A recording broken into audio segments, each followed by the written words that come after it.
una iglesia, Cristo abarcante, comprometidos con Jesús y su evangelio, porque queremos hacer discípulos de Él, llenos del Espíritu Santo, que crezcan en fe, que crezcan en amor y que crezcan en servicio. Por eso te voy a pedir que abras tu Biblia en el libro de los jueces.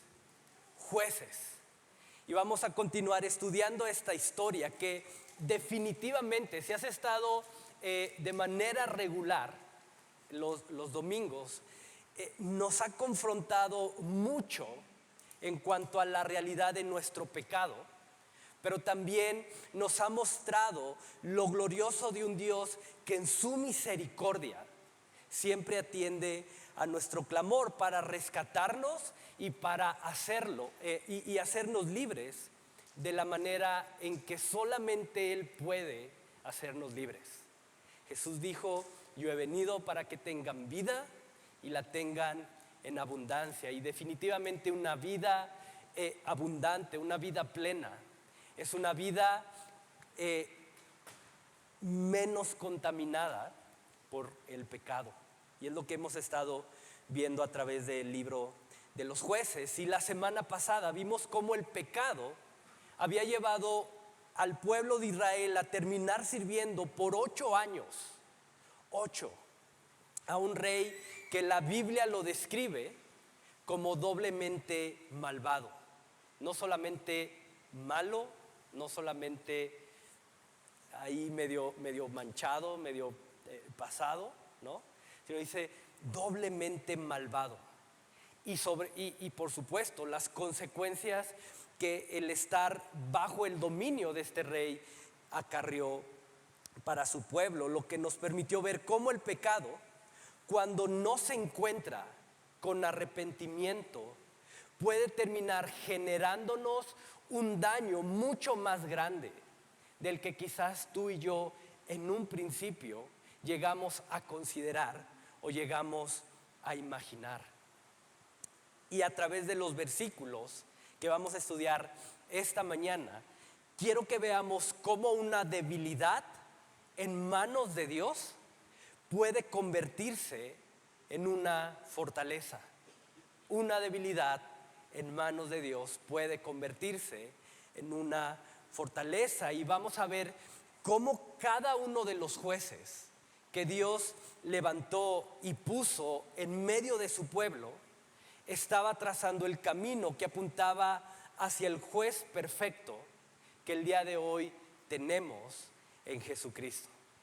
Eso es lo que vamos a estar viendo esa mañana, y para eso te voy a dar 3 puntos que nos van a ayudar a profundizar y a entender, o esa es mi idea, entender de manera más clara los siguientes versículos. Entonces, acompáñame a Jueces, capítulo 3, por favor.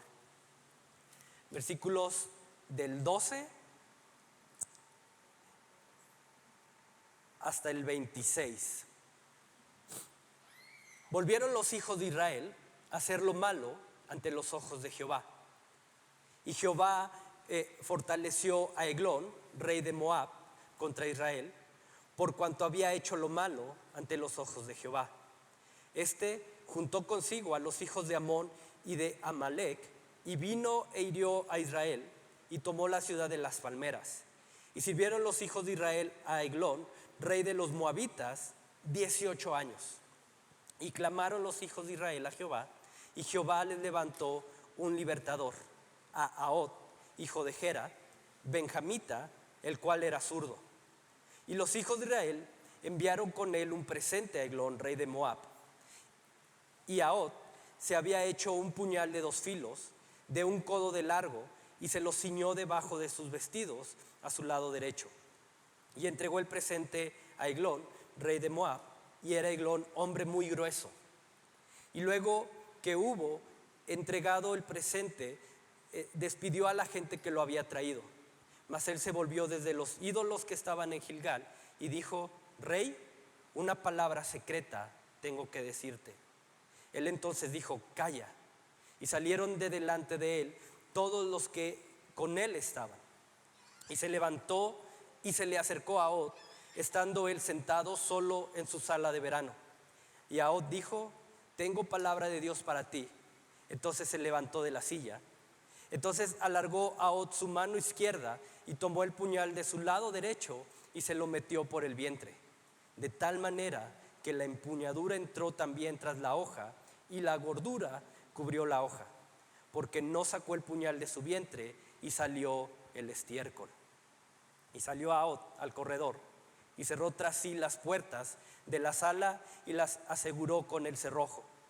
Cuando él hubo salido, vinieron los siervos del rey, los cuales, viendo las puertas de la sala cerradas, dijeron: sin duda, él cubre sus pies en la sala de verano. Y habiendo esperado hasta estar confusos, porque él no abría las puertas de la sala, tomaron la llave y abrieron. Y he aquí su señor caído en tierra, muerto.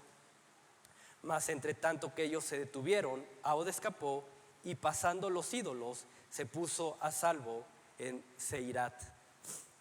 Y me voy a detener ahí y acompáñame a orar.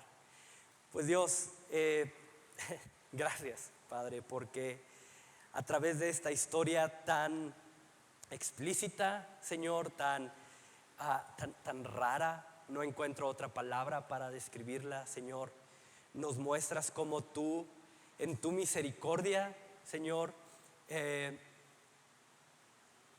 tienes cuidado de nosotros, Señor. Que como más allá de nuestras capacidades, Señor, nuestras debilidades son ese camino a través del cual podemos entrar a tu presencia. Así que, Padre, ayúdanos, abre nuestros ojos, nuestro entendimiento, como cantábamos hace rato, Señor. Queremos verte, queremos ver tu gloria, queremos ver la verdad de tu palabra esta mañana, Señor. Te lo pido en el nombre de Jesús. Amén. ¿Alguna vez te has topado con que algo que tú creías que quizá era una debilidad en ti, en determinado momento se volvió una fortaleza? Se volvió algo de lo cual pudiste sacar algo positivo de una debilidad. Mira, no me juzgues, y si tienes cierta tentación de juzgarme, mejor ora por mí, porque tengo cierto gusto por las peleas de la UFC. ¿Has oído de la UFC? ¿Sí? En realidad no soy un gran fan, no es como que cada 8 días esté viendo las peleas. La realidad es que hay veces que son demasiado grotescas, ¿verdad? Las heridas que se hacen de repente llegan a ser muy feas, pero cuando son peleas importantes, cuando es una cartelera llamativa, y especialmente si va a haber un mexicano, me gusta verla, la veo más por el mexicano. Y actualmente hay un peleador mexicano llamado Ronaldo Rodríguez. Está loco, o sea, si tú le ves la cara así de locura, ¿no? De ese muchacho. Él es de padres oaxaqueños, criado en Coatzacoalcos, Veracruz, en un entorno de pobreza en el que muchas veces, dice él, no tenían ni para comer. Entonces, el jiu-jitsu, los deportes de contacto, se volvieron en determinado para él ese refugio ante la necesidad que había en su casa. Y al haber crecido en un entorno tan vulnerable, eso lo llevó desde muy pequeño a vender gelatinas en las calles, en los camiones, en diferentes lugares, a trabajar desde muy niño como ayudante de albañil para poder ayudar económicamente a su mamá, quien fue quien literalmente se hizo cargo de él, ya que él menciona que su papá se fue a los Estados Unidos y nunca más volvieron a saber nada de él, ¿no? Y recientemente tuvo una pelea. Él ya está ubicado entre los grandes carteles, ¿no? Grandes luchadores, y hace justo la semana pasada tuvo una pelea. Y en las entrevistas que le hacen a los peleadores antes de las peleas, quien lo estaba entrevistando le decía: oye, ¿por qué es tan difícil que alguien te someta? ¿por qué es tan difícil vencer a Ronaldo Rodríguez? Y él decía, hermano, yo vengo de la nada. Antes de ser un peleador profesional, había veces en los que no teníamos ni para comer. Dice, muchas veces teníamos que invadir casas que estaban desocupadas o abandonadas, ¿no? Me imagino tipo casas aquí al lado de Moralta, ¿no? Donde dicen, nos teníamos que meter ahí porque no teníamos para pagar una renta. Entonces era o vivir en la calle y no comer, o por lo menos tener un techo donde dormir, donde refugiarnos y no comer. Y preferíamos invadir ese tipo de casas hasta que la policía llegaba y nos sacaba. Dice, toda mi vida he estado luchando contra corriente. Y entonces, ¿por qué es tan difícil derrotarme? ¿Por qué es tan difícil que alguien me someta? Dice él, porque yo ya no tengo nada que perder, pero tengo todo que ganar. Y eso me hace fuerte, eso me hace tan peligroso. Y para que alguien me someta y me rinda, o tiene que ser mejor que yo, decía él, y no dudo que lo haya, ¿no? O ha tenido más hambre que yo, y ahí sí dudo quién haya pasado por lo que yo pasé. ¿Te das cuenta?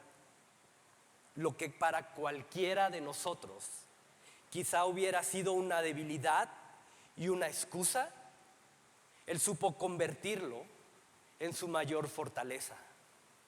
Todo lo que viví ya, no me puedes quitar más de lo que ya perdí. No tengo nada que perder, tengo todo que ganar. Entonces yo me subo a ese ring con esa mentalidad, que si gano, ya hice más, ya tengo más de lo que pude llegar a tener. Ahora, ¿por qué te hablo de esto?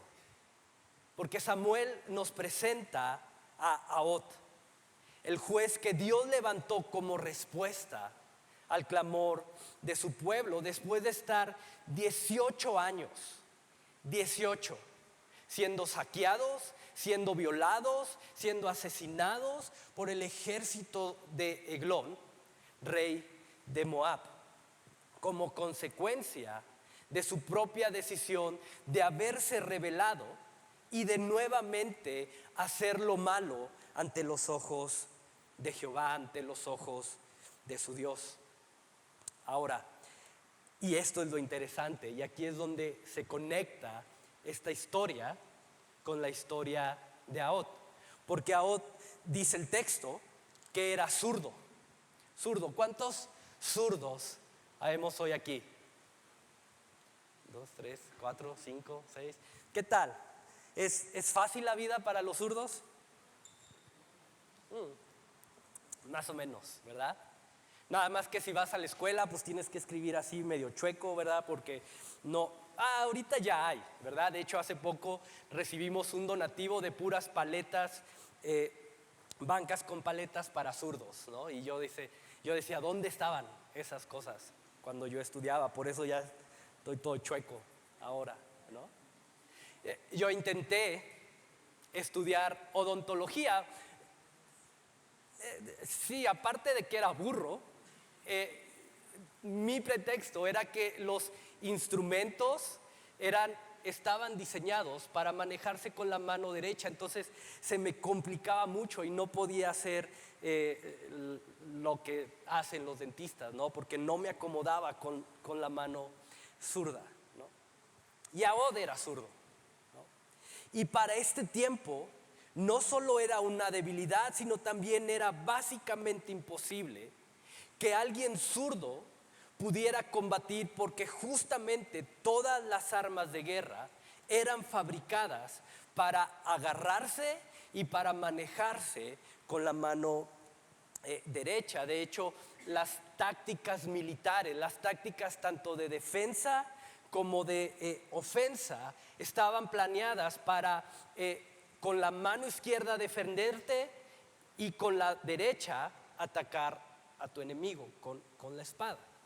Entonces, si tú eras zurdo, no encajabas en esta estrategia. Ahora, a diferencia de la mano zurda, bíblicamente la mano derecha tiene un significado muy especial. Por ejemplo, representa poder. La mano derecha representa autoridad, representa honor, representa bendición. Entonces, el que Ahod fuera zurdo, y es por eso que la Biblia da este detalle, no solo representaba debilidad, era también motivo de menosprecio, era también algo a desechar y un símbolo de deshonra. Y realmente el texto no nos dice por qué Ahod era zurdo. Comentaristas creen que muy probablemente él había nacido con alguna malformación en la mano derecha que le impidió por completo la habilidad de desarrollar esta mano.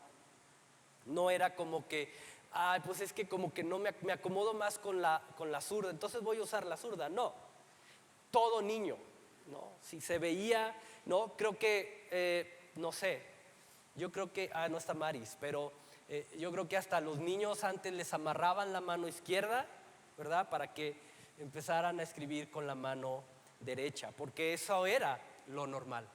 Si tú eras zurdo, estabas defectuoso, ¿verdad? Entonces, muy probablemente este era el caso de Ahod. Alguna debilidad, alguna malformación, algo que le impidió desarrollar de alguna manera la habilidad de utilizar su mano derecha. Ahora, quiero que vean lo interesante de esto.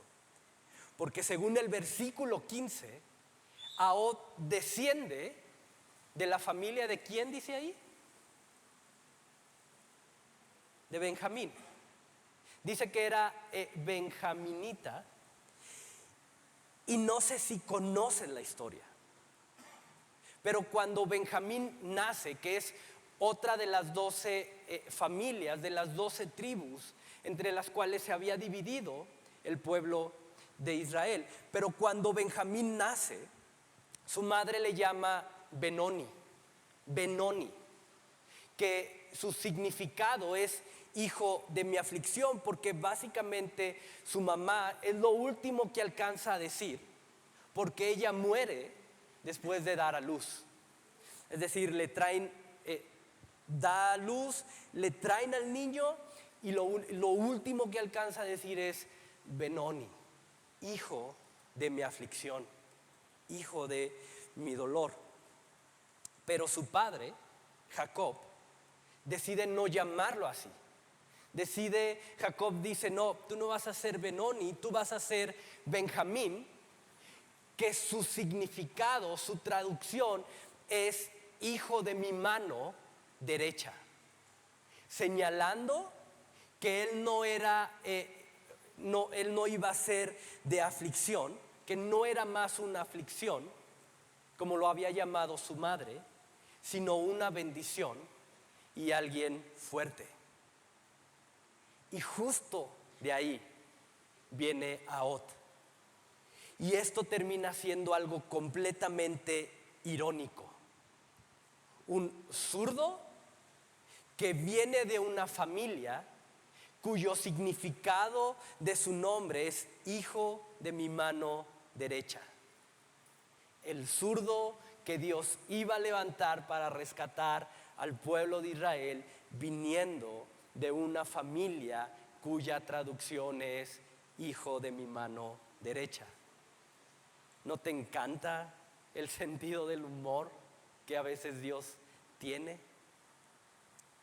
Ahora, un juez como Ahod, como Otoniel, no solo eran hombres o mujeres, como en el caso de Débora, que también va a ser levantada como juez, que Dios levantaba en tiempos de crisis para gobernar y rescatar al pueblo de sus opresores y de sus enemigos, sino que su llamado principal, ojo con esto, su llamado principal era para dirigir al pueblo al arrepentimiento y a caminar una vez más en fe a través de la palabra, recordándoles el pacto que Dios había hecho con ellos. Esa era la función de un juez: gobernar, dirigir al pueblo en batalla, pero también hacer que regresaran una vez más a la adoración, a la obediencia y a la dependencia de Dios y su voluntad. Y quiero que medites en esto. Aquí ya vamos entrando al punto importante, porque lo que humanamente y militarmente en Nahot era una debilidad, espiritualmente Dios lo transformó en una fortaleza mediante la cual Eglón y su ejército iban a ser derrotados, y mediante el cual su pueblo iba a tener la gracia para poder recuperar nuevamente la identidad y la paz que habían perdido por 18 años. Y me encanta, porque así como Dios levantó a Ot, este hombre zurdo, este hombre que humanamente era despreciado, era desechado, era visto como alguien débil, dice la Escritura que Dios escogió a lo vil y a lo menospreciado del mundo, como tú y yo, para gloria, honra y alabanza de su nombre. Y sabes, por eso hoy estamos aquí, porque a Dios en su misericordia, dice la Escritura, le plació llamar lo que era, lo necio, lo vil del mundo, para avergonzar a lo sabio. Déjame decirlo así, pero somos zurdos en manos de un Dios con el poder y levantar lo que humanamente ha sido desechado. Somos zurdos en manos de un Dios que tiene el poder de hacer posible lo que para nosotros, en nuestras fuerzas, en nuestros recursos, es imposible. Y quiero que medites en esto. Pero no hay ningún hombre o ninguna mujer que Dios haya levantado a partir de una fortaleza. No lo hay. Busca en toda la Biblia, desde Génesis hasta Apocalipsis, y no te vas a encontrar a ningún hombre o alguna mujer a través de la cual Dios haya dicho: mira, este hombre es bien valiente, creo que lo necesito, creo que me sirvo, lo voy a llamar porque es tan valiente que seguramente él sí va a hacer mi voluntad. No hay. Mira, este es un súper guerrero, y era justamente lo que estaba buscando. Ahora sí, las naciones enemigas van a tener miedo, porque van a ver su fortaleza, van a ver su poder, y se van a rendir ante él. No.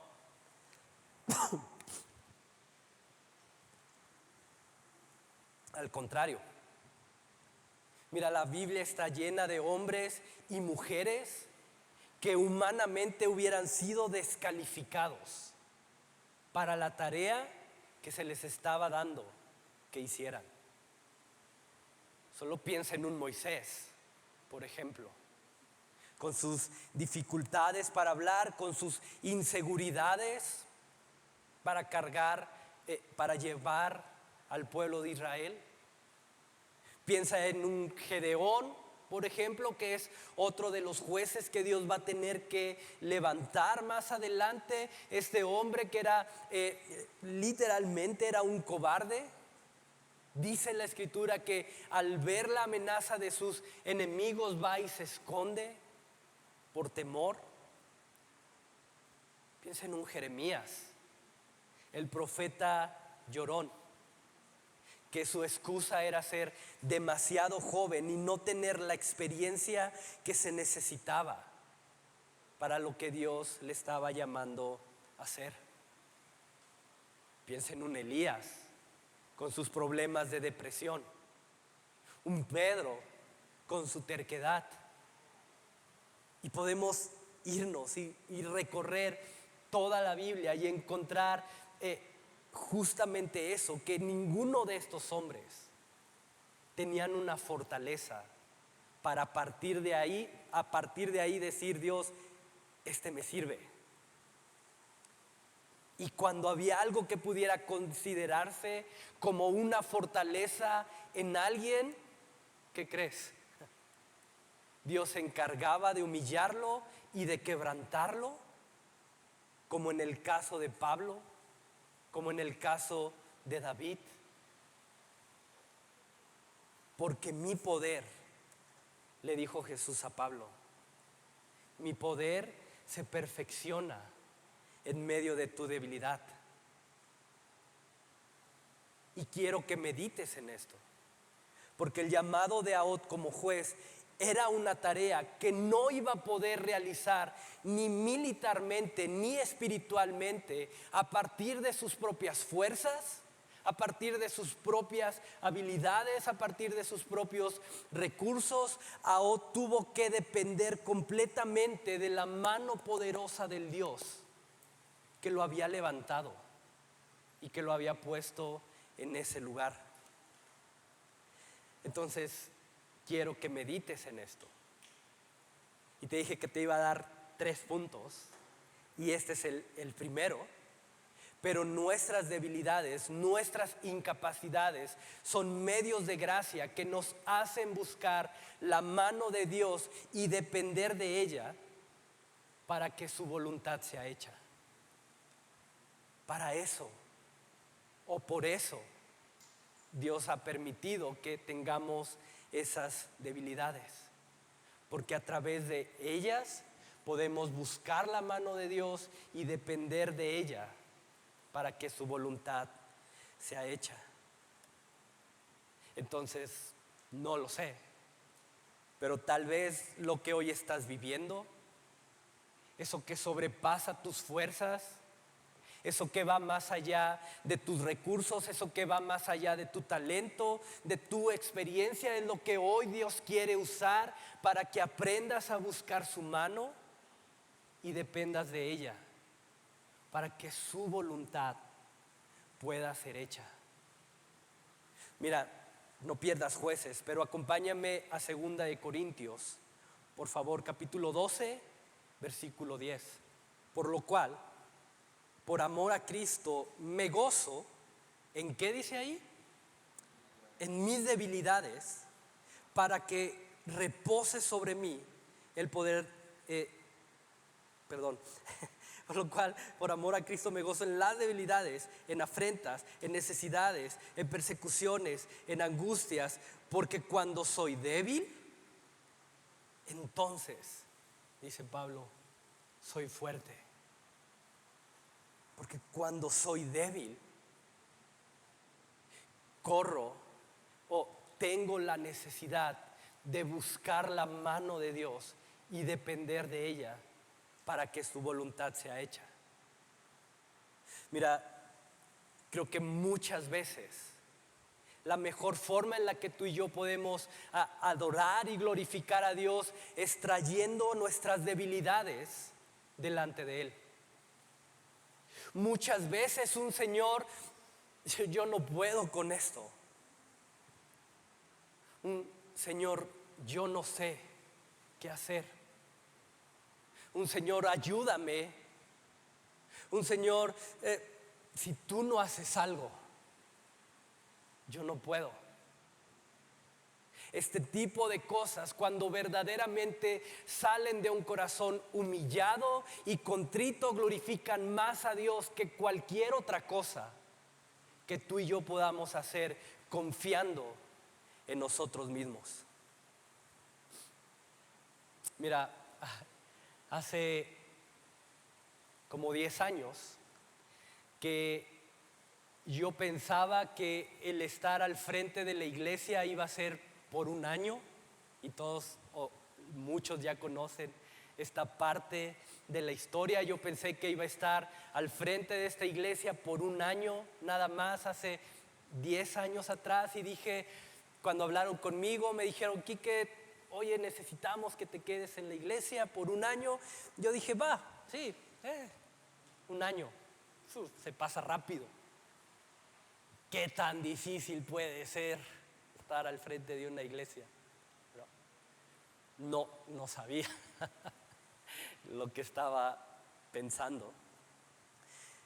Pero mi falta de experiencia y mi debilidad de carácter, mi deficiencia en mi carácter, hicieron que llevar el ministerio en mis fuerzas, confiando en mis habilidades, confiando en mis recursos. Y lo que fue un año, o lo que iba a ser un año, se convirtieron en 2, y luego en 3, y luego en 4, y luego en 5. Y al estar haciendo ministerio en mis fuerzas, confiando en mis capacidades, confiando en mis recursos, confiando en mi conocimiento, se volvió tan difícil de llevar, se volvió tan complicado, que sin duda alguna puedo decirte que fueron los 5 años, no sé si los peores 5 años de mi vida, pero sí se acercaban mucho a eso. Y no por el ministerio en sí, sino por cómo yo estaba tratando de llevar el ministerio. Hasta que un día, en su misericordia, en su gracia, Dios me dijo, ¿ya te cansaste? ¿Ya te vas a rendir? ¿Ya vas a depender de mí para hacer lo que yo te he llamado a hacer? Y fue cuando dije, sí, Señor, ya. Si tú no haces algo, si tú no llevas esta carga, si tú no quitas este peso que yo he estado cargando durante estos 5 años, ahí está tu iglesia. Yo ya no quiero nada. Pero sabes, Dios oyó mi clamor. Dios me llevó a este punto de no quedarme más que decir, Señor, yo no sé qué hacer. Señor, ayúdame. Ya no quiero cargar con esto en mis fuerzas y en mi capacidad. Ahora, ¿recuerdas qué fue lo que llevó al pueblo a caer en esta crisis espiritual? Si has estado con nosotros de manera constante, ¿recuerdas cuál fue el epicentro que marcó todo este acontecimiento? Acompáñame a Jueces, capítulo 1, versículo 28. Pero cuando Israel se sintió fuerte, ahí está. Ese es lo que origina lo que hasta 2 generaciones después trajo consecuencias. Cuando Israel se sintió fuerte, hizo al cananeo tributario, mas no lo arrojó. Cuando se sintieron fuertes. Entonces quiero que medites en esto, y este es el segundo punto. Pero Dios permite que seamos expuestos a circunstancias que revelan nuestras debilidades, nuestra incapacidad, nuestra falta de recursos, de talento, de conocimientos, para quebrantar en nosotros cualquier raíz de autosuficiencia y orgullo que pueda estar brotando de nuestros corazones. Para eso Dios permite que pasemos por estos momentos de crisis, para quebrantar, para arrancar cualquier raíz de autosuficiencia y orgullo que pueda estar brotando en nuestros corazones. Que si te das cuenta, y lo hemos estado estudiando hasta aquí, es lo que Dios terminaba haciendo con su pueblo ante su rebeldía. Él permitía que fueran tan oprimidos, permitía que fueran tan quebrantados por sus enemigos, que esa raíz de autosuficiencia que había brotado en sus corazones terminaba rompiéndose, lo que provocaba que regresaran a Él clamando desesperadamente por ayuda. Señor, ya no podemos con esto. Señor, han sido 18 años en los que hemos sido saqueados, en los que hemos sido asesinados, en los que hemos sido violados. Ayúdanos, Señor, por favor. Y Dios respondía. Entonces, pregunta, y quiero que medites en esto. Pero hay un área de tu vida en la que necesitas reconocer y traer tu debilidad delante de Dios. Hay algo hoy que te está llamando a clamar y a decir: Señor, yo no puedo con esto. Ayúdame. Señor, si tú no intervienes aquí, yo no sé qué hacer, yo no puedo hacer nada. En tu matrimonio, en tu trabajo, en tu vida personal, con tus hijos, hay algo que hoy te está llevando a decir: Señor, ayúdame, por favor. Puedes dar gracias a Dios porque lo que hoy es una debilidad es lo que Dios puede usar para que aprendas a buscar su rostro y aprendas a depender de su mano poderosa. Dice Pablo: me glorío en mis debilidades. ¿Por qué?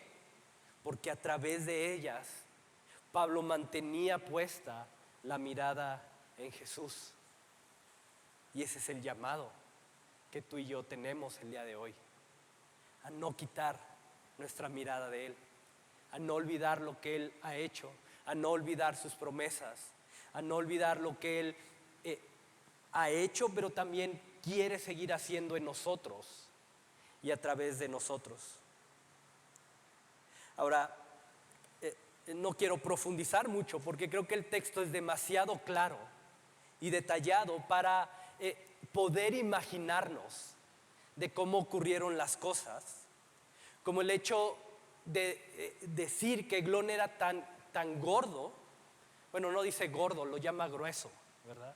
Entonces cuando te digan gordo, no, estoy grueso, nada más, ¿verdad? Soy de huesos anchos, dile.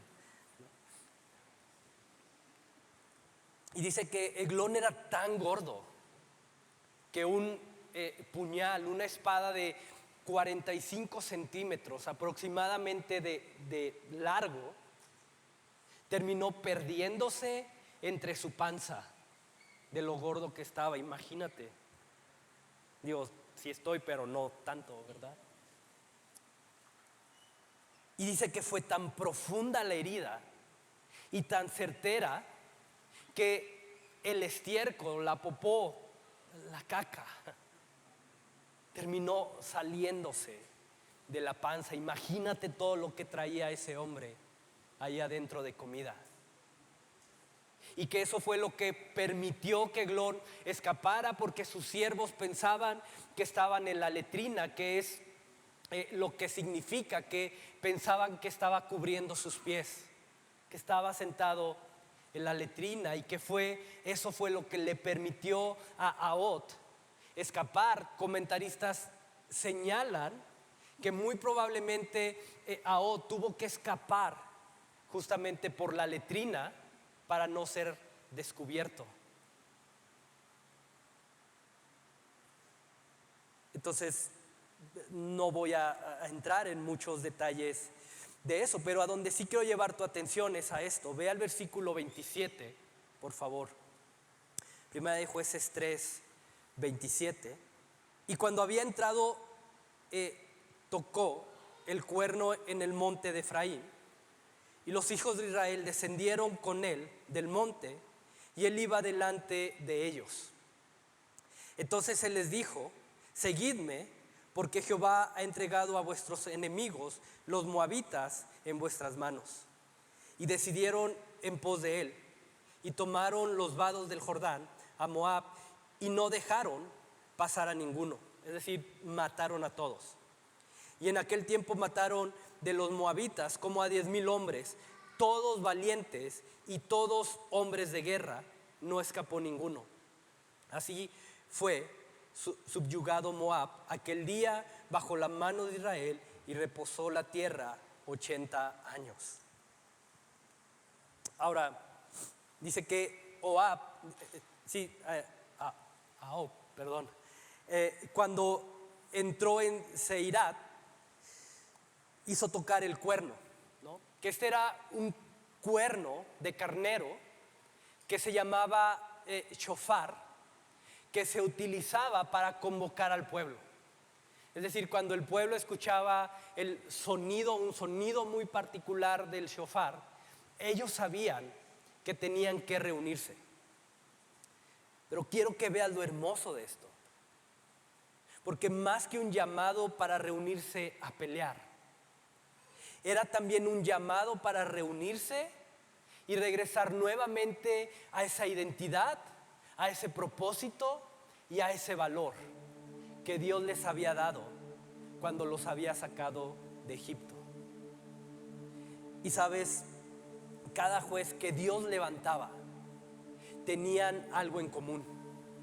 Eran hombres con defectos, eran hombres con debilidades, eran hombres con pecado, pero a pesar de eso, cada uno de estos jueces irían trazando el camino que apuntaba hacia el juez perfecto que hoy tenemos en Jesús. Y quiero que medites en esto. Pero Ahod era una sombra de Jesús, porque así como Ahod, Jesús se despojó de su fortaleza y, como dice Pablo en Filipenses 2, se vistió de humanidad y tomó forma de siervo, haciéndose vulnerable, haciéndose limitado, haciéndose débil. Mira, creo que Isaías tiene una mejor descripción de esto. Isaías 53,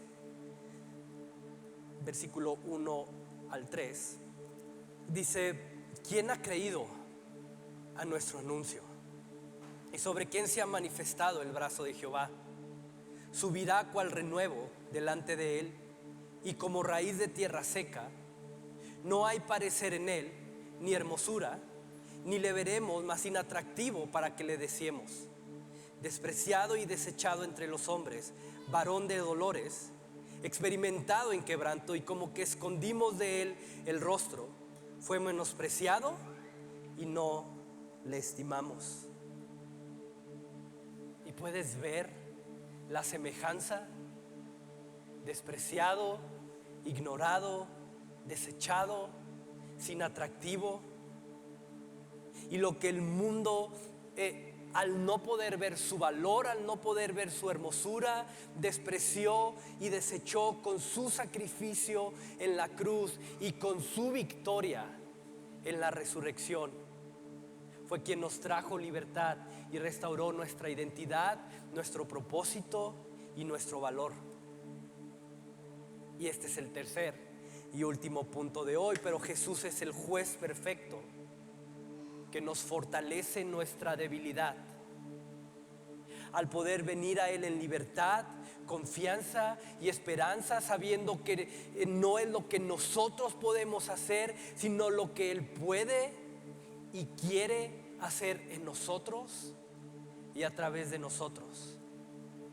Porque cuando soy débil, entonces soy fuerte.